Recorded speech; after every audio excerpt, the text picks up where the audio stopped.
Friends, let's join together in prayer. Gracious and loving God, we give you thanks for the opportunity to sit in both ancient and modern words, to stand on the shoulders of our ancestors, to embrace the stories and pictures that they have painted for us, and that we paint for ourselves, and the new ones that you are painting even in this moment. Help us to hear the movement of your Spirit in ways that opens us to new possibilities while recharging our batteries. Bless, O God, the words of my mouth, the hearts, the minds, and the spirits of those who hear them, and help turn them into action. Amen.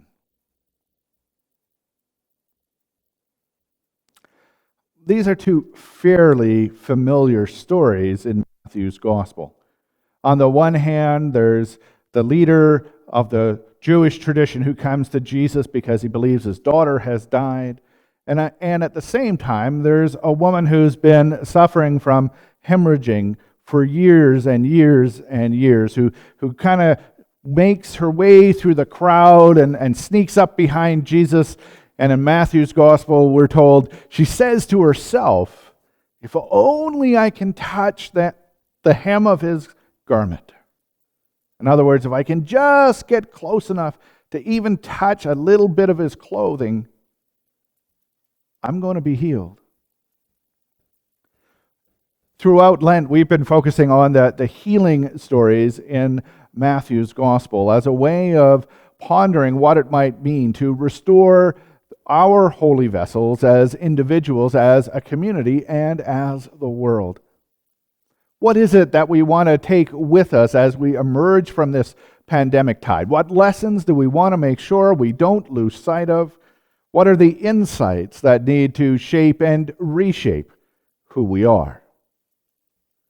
Today we're talking about different pictures that we create for ourselves. And one of the pictures that I'm quite attuned to these days is that many of us are just tired.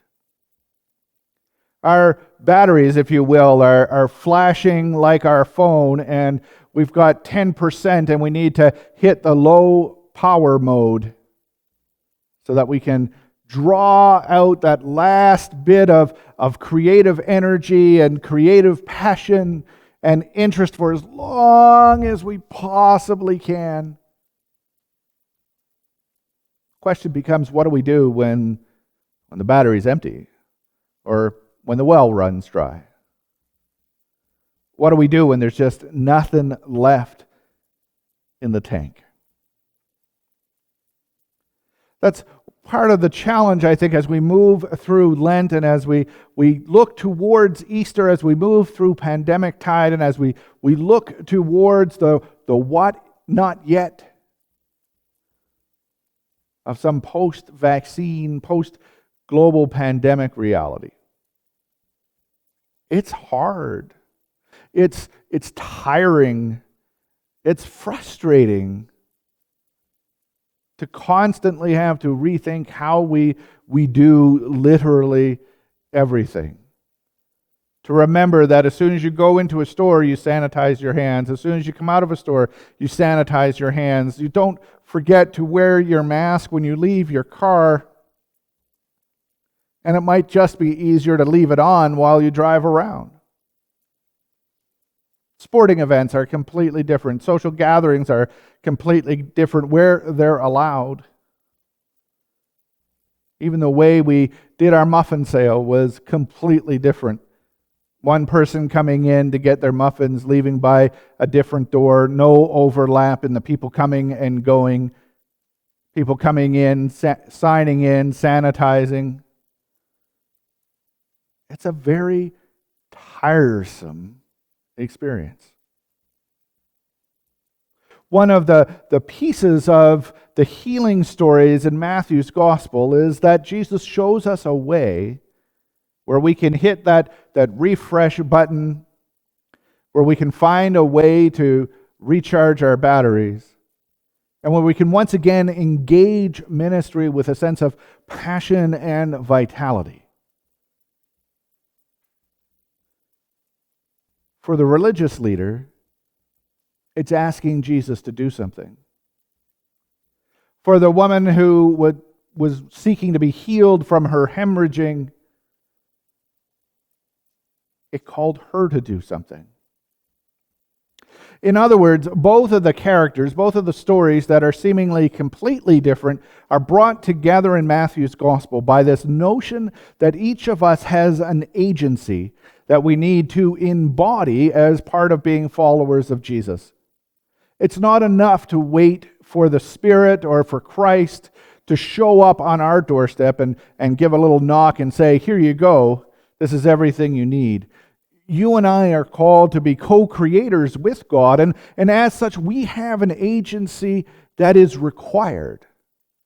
You and I, we also need to respond. We need to do something. In the case of both characters in the two stories from this morning, they seek Jesus out. There's an intentionality to it, a deliberateness to it. Out of their normal day, they do something completely unusual. They shift gears, in other words, to go and find Jesus. Knowing that in that moment, trusting that in that moment, that the Christ can and will respond. It strikes me that that is also true for you and I. We're typically so busy, even during COVID time, making sure we're doing all the things we need to do and checking all the boxes and doing all the regular routine as much as it's been adapted.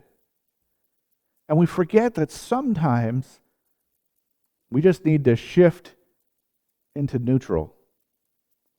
Sometimes we just need to coast for a little bit. Sometimes we just need to take a break. And that's not a sign of failure or a sign of being worn out or not mentally or physically or emotionally or spiritually strong enough. It is a reality for us as human beings. And it's one that's modeled in the various healing stories throughout Jesus' ministry and in Jesus himself throughout his ministry. Some of you know I like to ride motorcycles, and one of the neat things about them, or if you happen to have a car that still has a manual transmission, a stick shift with a clutch, not paddles on a steering wheel, but a gear shift that you actually have to move yourself. One of the neat things about both of those manual transmission ways of moving is you can't get going without shifting through neutral. On a motorcycle, the gears go 1, neutral, 2, 3, 4, 5, 6.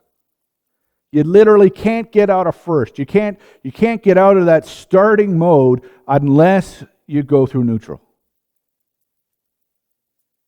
Likewise, when you're shifting gears in the car, it doesn't matter which gear you're moving to. If you want to get from first to second, you've got to go through neutral.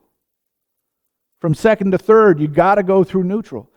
Neutral, that space in between where things aren't quite engaged, but there is enough momentum to move you from A to B,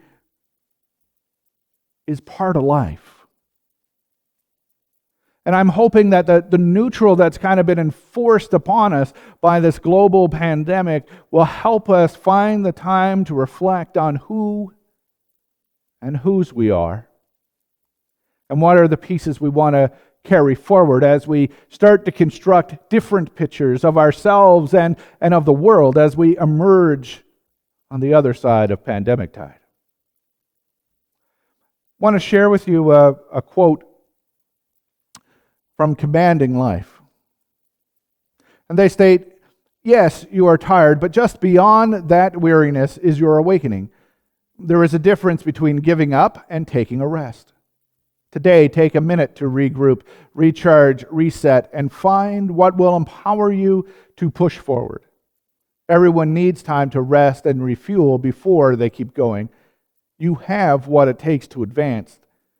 sometimes you must go through neutral before you move into drive. That's the only way we can do it. And as people of faith, we trust that in those neutral moments, in those moments where we hit pause, where we find the time to refuel and recharge and reset, that in those moments we can experience healing.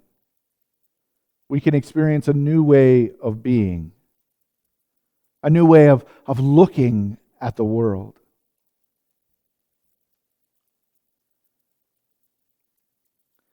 Laurie Deshane phrases it this way: life is all about balance. You don't always need to be getting stuff done. Sometimes it's perfectly okay and absolutely necessary to shut down, kick back, and do nothing. In many ways, this is a counterintuitive, radical gospel. It's one preached by Jesus. It's one embodied by Jesus. It's one presented in the ancient Christian spiritual practices. Unlike the narrative that the world tells us, where you need to do more and produce more and just accelerate after time, after time, after time, after time, the gospel says, hold on. If you want to experience healing, then you're going to need to do something different. You have the ability to choose to do something different, and yet you still have to choose it. The gospel tells us it's okay to take time out to go and pray, to refocus, refuel, recharge, refresh. It's okay to start with a blank canvas as you create a new picture.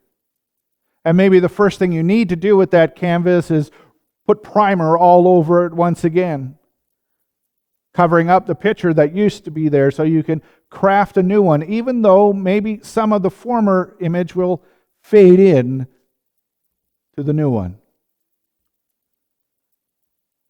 Friends, as we continue this Lenten journey and this movement through pandemic tide, I hope we will each find our agency to hit those pause buttons, to find the space to recharge, refuel, refresh, reset, by grounding ourselves in this ancient story of the person of Jesus and the resurrection of Christ.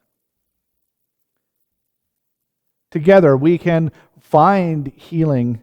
We can craft new images, new pictures of the way we hope the world will be.